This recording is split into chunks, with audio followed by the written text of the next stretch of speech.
Welcome. My name is Jack Olwell, and I have been the physical education teacher here at North Trail since we opened 17 years ago, and in the district for 20 years before that. And I'd like to welcome you all here, and unfortunately I can't be here in present. I'm only here on video because I've also been the high school tennis coach for the last 35 years, and tonight we have a match, and consequently I'm there instead of here. But I want to welcome you all here to what I consider to be the most special place in the school district, North Trail, where your students are going to enjoy many years of great instruction and challenge.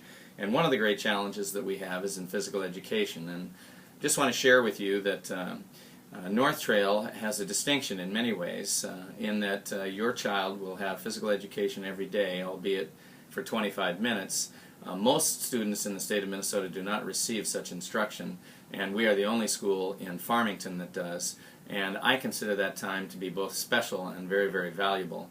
And it is my belief that it changes the school's culture, and it changes the way that kids think about themselves and how they learn.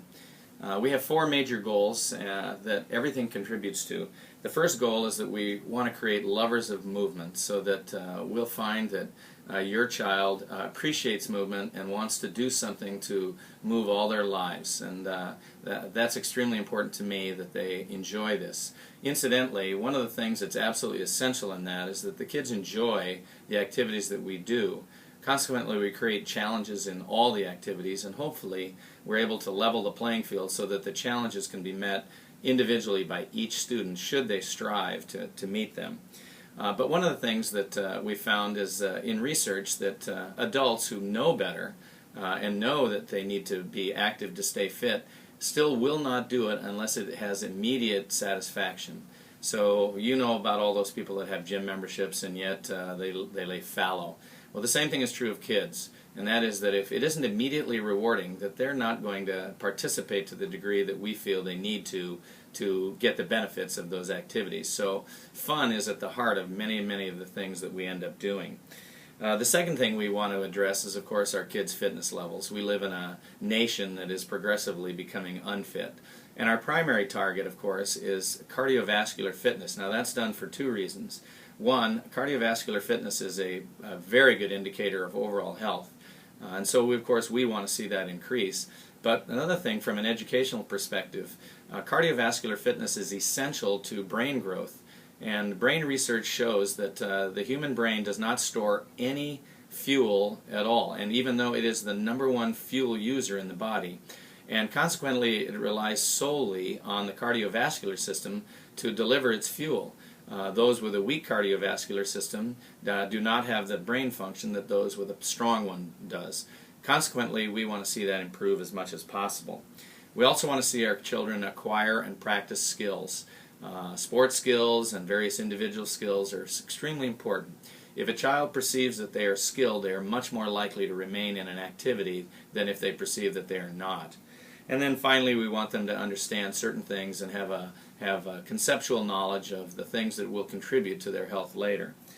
So all of these things then are produced through activities, and we have activities from A to Z. In fact, we try and create a smorgasbord of activities, for I know that as a child gets older and becomes an adult, it's very, very unlikely that they'll choose more than one or two things to stay active.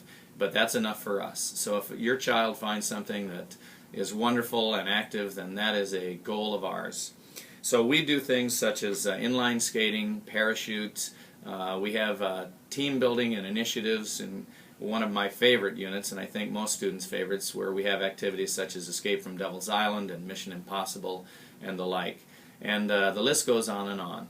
And finally, I guess I'd like to conclude by saying that we do have assessments as well, particularly in the upper grades, where if you've been following First Lady Michelle Obama's 60 minutes a day of activity, you'll know that even though we give 25 minutes of quality PE time, that still does not equal 60 minutes. As a result, we feel that it's the student's responsibility to become active outside of the school day. Consequently, one of the main focuses that we have is that the upper grades create an activity log, and that is one of our assessment tools to see if the student remains active, and then their reflection about their activity and what it's done for them. Otherwise, you are certainly welcome to stop in any time during the school day and experience what your child does. And if you have any questions at any time, feel free to give me a call or send me an email. I'd be more than glad to answer those. So enjoy your visit to the school, and we hope to see you in the halls or in the gym one day. Thank you.